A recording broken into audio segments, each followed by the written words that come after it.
আসসালামু আলাইকুম সবাইকে। অপবাদের আড়ালে প্রেম গল্পের ১৯ নাম্বার পার্ট। তো বেশি কথা না বলে চলুন গল্প শুরু করা যাক। তোফাজ্জল শান্ত চোখে ধ্রুবকে দেখলেন, পরে সাফ সাফ জানিয়ে বললেন, তুমি আজকে এই গ্রাম থেকে এক্ষুনি এই মুহূর্তে চলে যাবে, তোমার ব্যাগপত্র গুছাও। ধ্রুব এবার যেন মারাত্মক অধৈর্য হলো, অস্থির ভঙ্গিতে এগিয়ে এলো ২ কদম, তারপর বলল, আঙ্কেল আমি এক্সপ্লেন করবো সব, প্লিজ আমাকে জাস্ট ২ মিনিট সময় দিন। অদিতি শুধু তাকিয়েছিল ধ্রুবর দিকে, যে ধ্রুব জীবনেও কারো কাছে মাথা নত করেনি, কাউকে অনুরোধ করে কিভাবে শিখেনি, আজ অদিতির জন্য কারো সামনে মাথা নত করলো। অদিতি এসব দেখার আগে কেন ধ্রুবকে রাগ দেখিয়ে চলে যেতে বললো না, কেন ধ্রুবকে নিজের লাইফে আসার জন্য লাই দিল। আজ বড্ড আফসোস হচ্ছে অদিতির। অপরাধ বোধে অদিতির গা জ্বলে উঠলো যেন, ও মাথা নাড়িয়ে টলমলে চোখে চেয়ে বিড়বিড় করতে লাগলো, চলে যান ধ্রুব, চলে যান, আমার জন্য আর কত অপমান সইবেন। ধ্রুব অদিতির বারণ শুনলো না, ওর দিকে তাকালো না, বরং তোফাজ্জলের কাছে এগিয়ে এসে কাতর গলায় বলল, I beg you uncle, just ২ minute. Tofazzal চোখ বন্ধ করে শ্বাস ছাড়লেন, ধ্রুবর দিকে আর একবারের জন্য তাকালেন না, পেছনে ফিরে শান্ত গলায় স্রেফ বললেন, তোমার কাছে আর ১০ মিনিট আছে, ১০ মিনিট পরে তোমার মুখ আমি এই গ্রামে কোথাও দেখতে চাই না। তোফাজ্জল চলে গেলেন ঘরে। ঘরে ঢুকতেই দরজা খিল তুলে দিলেন। অদিতি জানালার পাশে দাঁড়িয়েছিল, বাবা আসতে দেখেই ঘরে চলে গেল। নিজের ঘরে ঢুকেও জানালার পাশে পর্দা সরিয়ে বাইরে তাকালো। অদিতির চোখ টলমলে, কান্নায় ভেসে যাচ্ছে ওর ২ চোখ। কি থেকে কি হয়ে গেল আজ। ড্রাইভ অদিতির বিয়ের কথা থেকেই আজ এসব, এটা কি কোনোভাবে দুঃস্বপ্ন হতে পারে না। ধ্রুবর মন থেকে অদিতির বারবার করা অপমানকে অদিতি কোনোভাবে মুছে ফেলতে পারে না। ধ্রুব তখন হতাশ হয়ে সেভাবেই দাঁড়িয়ে আছে, ওর চোখ মুখ উত্তপ্ত, রাগে মাথার ভেতরটাও ফাটছে। সুমন তার দিকে তাকিয়ে বিশ্রী হেসে চলে গেল। ধ্রুব অদিতির দিকে তাকালো, অদিতি কান্না ভেজা চোখ ধ্রুবর ভেতরটা অবধি নড়িয়ে ফেললো। ধ্রুব চোখ নামিয়ে ফেললো, ওর এতদিনের প্ল্যান, এতদিনের অভিনয় সব মুহূর্তেই জ্বলে গেল। অদিতির বোধহয় আর ধ্রুবকে পাওয়া হলো না। সেদিন ওই ধ্রুব নিজের ব্যাগপত্র নিয়ে ঢাকার দিকে রওনা দিল, শেষবারের জন্য অদিতির সঙ্গে দেখা করতে পারলো না। অদিতি কান্না ভেজা মুখ দেখে ফিরে যেতে হলো ওকে খালি হাতে। বাস চলছে নিজের গতিতে, লক্ষ্মীপুর টু ঢাকার বাস শারীরিকভাবে ভাঙাচোরা, লাইসেন্স বাতিল করা হয়েছে অনেক আগেই। তো তখন হুটহাট অন্য কোনো বাসের টিকিট না পেয়ে সেটাই কিনে উঠেছে ধ্রুব। ২টো সিটের টিকিট কিনেছে, ওর পাশের সিটটা সহ। রাগ ওর মাথার ভেতরটা আপাতত ধপধপ করছে, কেউ পাশে বসলে তাকেও খুন করতে দ্বিধা করবে না ধ্রুব, এমন ভয়াবহ রাগ জমে আছে মাথায়। ধ্রুব বাসে উঠে, বাসটা লক্ষ্মীপুরের গন্ডি পেরোতে ধ্রুবর ভেতর থেকে বড় একটা দীর্ঘশ্বাস বেরোলো। ধ্রুব জানালার বাইরে পথের দিকটাতে চেয়ে দেখতে দেখতে বিড়বিড় করলো, you made you Dhruv Yamin a big loser Aditi, now you should celebrate, right? Celebrate because Dhruv এখন থেকে তোমার কেউ না, he is no one, just a loser. Bus অনেকটা পথ পেরোতে ধ্রুবর ফোনে ইমনের কল এলো। তখন সকলের দিকে হুট করে ফোন কেটে দেয় ইমন। বুঝতে পেরেছে গন্ডগোল তো কিছু একটা হয়েছেই। ইমনের কল পেয়ে ধ্রুবর মাথা সচল হলো, ও কল রিসিভ করে কানে ধরলো। ওপাশে ইমন কল ধরতেই চেঁচিয়ে বলে উঠলো, ওই কল ধরস না কেন আমার, গার্লফ্রেন্ড পেয়ে বন্ধুর লগে গাদ্দারি করো। ধ্রুব ইমনের সব ফাজলামো কানে না তুলে উল্টো ইমনের উপরে চেঁচিয়ে উঠলো। তারপর বলল, আগে তুই আমার আনসার দে, সুমনের কাছে আমার অদিতির পার্সোনাল ছবি কিভাবে গেল? ইমন খাচ্ছিল, ও খাওয়া থামিয়ে অবাক হয়ে জিজ্ঞেস করলো, আরে এই সুমনটা কি আবার? ধ্রুব পরিচয় দিল পুরোটা, সঙ্গে সেদিনের বিচারের কথাগুলো বলল। আজকে সকালে পুরো ঘটনা শর্টকাটে বিবরণ দিল। সব বলা শেষে ধ্রুব এবার রাগ জেদ নিয়ে বলে গেল, অদিতি গ্রামের একটা লোক, আমাকে জানেও না ভালোভাবে, it turns out to a spy, ওর কাছে আমার আর অদিতির। ধ্রুব থামলো, রাগ মাথায় এতটা চড়ে আছে যে বাকি বলতেও পারছে না। ইমন ভ্রু কুচকালো, সন্দেহ নিয়ে বলল, তোর আর অদিতির? ধ্রুব হতাশার শ্বাস ফেলে চোখ উল্টে উত্তর দিল, আমাদের হাক করার ছবি আছে ওর কাছে, এন্ড দিস বাস্টার্ড ছবিগুলো সোজা ব্লাস্ট করেছে অদিতির বাবার সামনে, পুরো প্ল্যান রুইন করে ফেলেছে, ব্লাডি, আমি ওকে খুন করে ফেলবো। ইমন ট্রাস্ট মি। ইমন হুট করে অবাক হয়ে শটান হয়ে দাঁড়িয়ে গেল, তারপর বলল, হোয়াট? ওই ছবিগুলো ওই পোলা পেলো কিভাবে? ধ্রুব রেগে বাম হাতের আঙুলে কপাল চুলকাতে চুলকাতে বলল, সেটা আমি কিভাবে জানবো? ওই সময় ওই রুমে আমি আর তুই ছিলাম। ইমন ধ্রুবর বলা ইঙ্গিত দ্রুতই ধরে ফেললো। প্রকুচকে সঙ্গে সঙ্গে নিজের দিকে পরিষ্কার করে বলল, আই কসম আমি ছবি তুলিনি, আমার সামনে 2টো মানুষ লুতুপুতু করছে, এসব দেখতেই তো আমার শরম লাগে।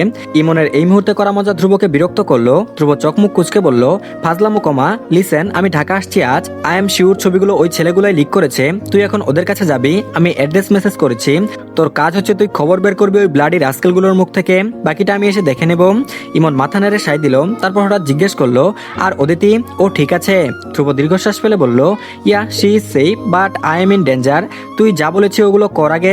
ইমন ধ্রুবর আতঙ্ক ওর চিন্তা বুঝে এবার আর ফাজলামো না করে নরম গলায় বলল, ওকে ওকে, দেখছি আমি, তুই সাবধানে আই। আর এদিকে অদিতি বারবার ধ্রুবকে কল দিচ্ছে, বাসের মধ্যে ধ্রুব ওই কল কেটে দিচ্ছিল বারবার। রাগে ধ্রুব তখনও স্বাভাবিক হচ্ছে না। অদিতি শেষ পর্যায়ে দিশেহারা হয়ে মেসেজ করলো, ধ্রুব আল্লাহর হস্তে কলটা রিসিভ করুন প্লিজ। ধ্রুব মেসেজ দেখলো, তারপর মেসেজ বার থেকে সেটা সরিয়ে থ হয়ে বসে রইল। অদিতি আবার কল করলো, কেটে দিল ধ্রুব। এ পর্যায়ে অদিতি মেসেজ করলো, আই এম সরি, আমার বাবার অপমানের শাস্তি আমাকে কেন দিচ্ছেন ধ্রুব? আমি আপনাকে বারবার সতর্ক করেছিলাম, করিনি আমি। ধ্রুব এবারের যাত্রায় ফোন হাতে মেসেজ সিন করলো। অদিতি সিন করেছে দেখে সঙ্গে সঙ্গে আবারও কল করলো ধ্রুবকে। ওপাশ থেকে ধ্রুব কল রিসিভ করে কোনো ভনিতা না করে সেভ বলল, কি বলবে বলো? অদিতি কান্না আটকে বেকুল গলায় বলল, আপনি ঠিক আছেন তো ধ্রুব? ধ্রুব নিজের রাগ সামলে উত্তর দিল, আই এম ফাইন। অদিতি আবারও বলল, সবকিছুর জন্য আমি সরি ধ্রুব। ধ্রুব এবার নিজের রাগ সংবরণ না করতে পেরে চেঁচিয়ে উঠল।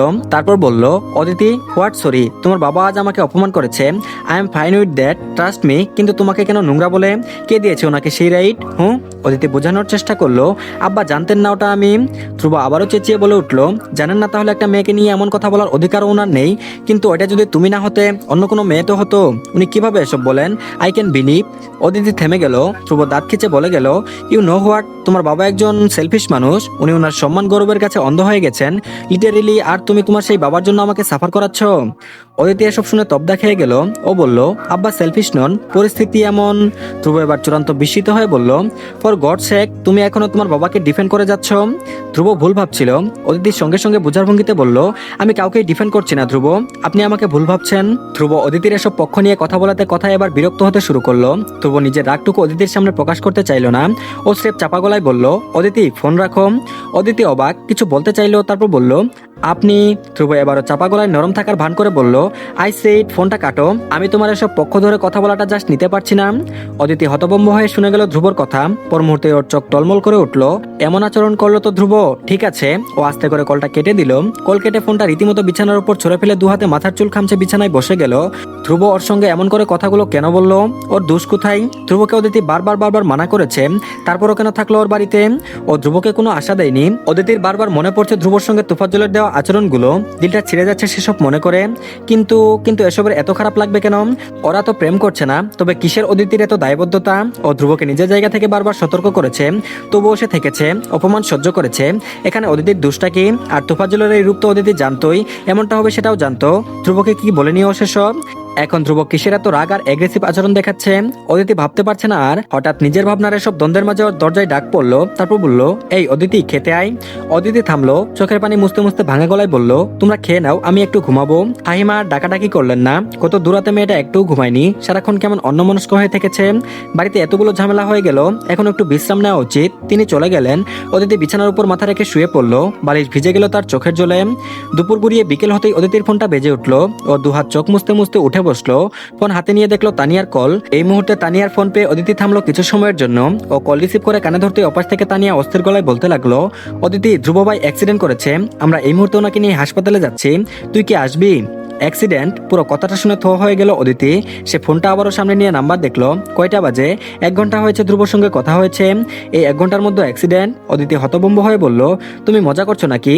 তানিয়া, আমি মজার মুডে নেই, আমার লাইফ এমনিতেই অনেক ঝামেলা চলছে। তানিয়া আবার অধৈর্য হয়ে বলল, তোকে আমি ছবি পাঠাচ্ছি, ভাইয়ার অবস্থা খারাপ, আই ডোন্ট নো কি হবে সামনে, তুই আই প্লিজ। অদিতি কেঁপে উঠলো। চট করে কম্পিত হাতে ফোন কান থেকে নামিয়ে ছবি দেখলো। ছবিতে ধ্রুবর পুরো মুখ রক্তে ভেসে যাচ্ছে, চোখ দুটি নিভু নিভু, কপাল ফেটে গেছে একপাশে। অদিতির বুক আচমকা ধক করে উঠলো। ওর সম্পূর্ণ শরীর কেমন ঠান্ডা হয়ে গেল। ওকে হাত চেপে উঠে দাঁড়িয়ে গেল। তানিয়া ততক্ষণে কল কেটে দিয়েছে। অদিতি দাঁড়িয়ে আছে। ও তখনও স্থির হয়ে ছবি দেখছে। তার মাথায় যেন আকাশ ভেঙে পড়েছে। বিশ্বাস হচ্ছে না ছবিগুলো ধ্রুবর। আজ ধ্রুবর যদি কিছু হয়ে যায়, অদিতি জীবনেও নিজেকে ক্ষমা করতে পারবে না। সারা জীবন এই অপরাধবোধ বয়ে বেড়াতে হবে। আর তাছাড়া সে নিজেও মরে। এরপরেরটুকু আর ভাবে না অদিতি। তাড়াহুড়ো করে ফোন বিছানায় ফেলে ব্যাগ গুছাতে লাগলো। ব্যাগ গুছাতে গুছাতে ফাহিমাকে সজোরে ডাকতে লাগলেন। ফাহিমা ডাক শুনে দৌড়ে অদিতির রুমে এলেন।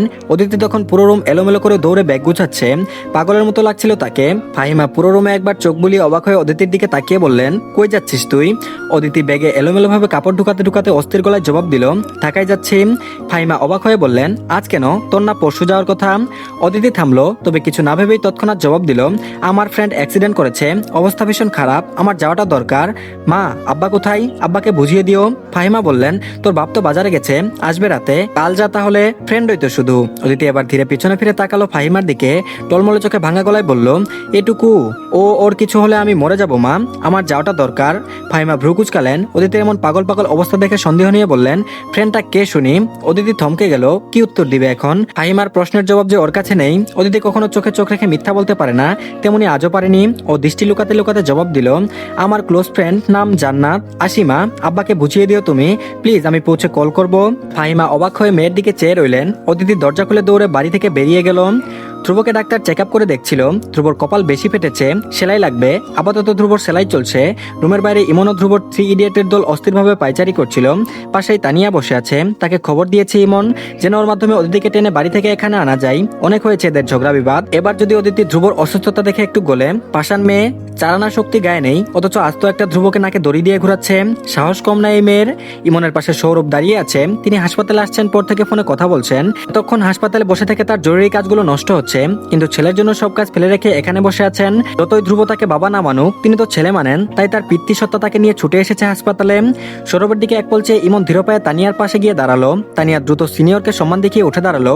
তানিয়ার পাশে দাঁড়িয়ে ইমন নিচু গলায় জিজ্ঞেস করলো, অদিতি কল দিয়েছিল? তানিয়া সঙ্গে সঙ্গেই বলল, জি ভাইয়া, আসছেও।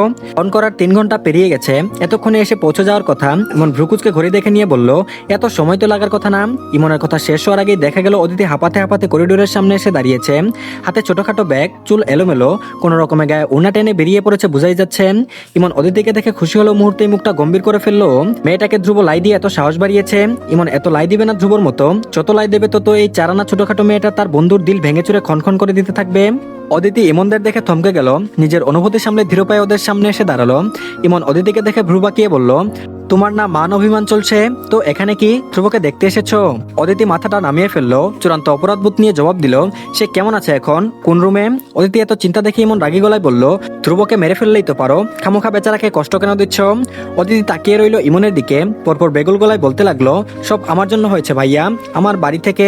ইমন অদিতিকে পুরো কথা বলতে না দিয়ে সৌরভের দিকে চেয়ে দ্রুত থামিয়ে দিল, তারপর বলল, ওকে ওকে, বুঝে গেছি, পাবলিকলি আমার বন্ধুর কষ্টের কথা আর বলো না বোন। অদিতি থামলো, ওর চোখ দুটো কান্না কান্না কান্না দমিয়ে রাখার দরুন গলা বারবার ওঠানামা করছে। হয়তো ইমনকে কিছু জিজ্ঞেস করতে চাইছে কিন্তু বলতে পারছে না। ইমন সেটা বুঝে অদিতিকে এ যাত্রায় আশ্বস্ত করে বলল, ডোন্ট ওয়ারি, আর হয়েও না হওয়া প্রেমিক ধ্রুব ঠিক আছে, সেলাই চলছে, বাকিটা আল্লাহ ভরসা। ডাক্তার রুম থেকে বের হতে ইমন ওদিকে দৌড়ে গেল। অদিতি যাবে কিনা ভাবছিল, ওপাশে সৌরভও দাঁড়িয়ে, তাই অদিতির সংকোচ দেখিয়ে দূর থেকে অসহায়ের মতো তাকিয়ে রইল ডাক্তারের দিকে। তানিয়া পাশ থেকে সেটা দেখলো। অদিতি ধ্রুবর এই করুণ প্রেম কাহিনী তানিয়াকে আকৃষ্ট করলো। ও ধীর পায়ে অদিতির পাশে এসে দাঁড়িয়ে ওর কাঁধে আলতো করে হাত রাখলো, তারপর বলল, এখানে দাঁড়িয়ে না থেকে শুনে আয় যা। তো ধন্যবাদ সবাইকে, এই পার্টটি এই পর্যন্তই। আর সবাইকে জানাই ঈদের অগ্রিম শুভেচ্ছা, ঈদ মুবারক সবাইকে। তো সবাই প্লিজ চ্যানেলটিকে সাবস্ক্রাইব করে দিন আর ভিডিওতে একটা লাইক দিন। ভালো থাকবেন সবাই, আল্লাহ হাফেজ।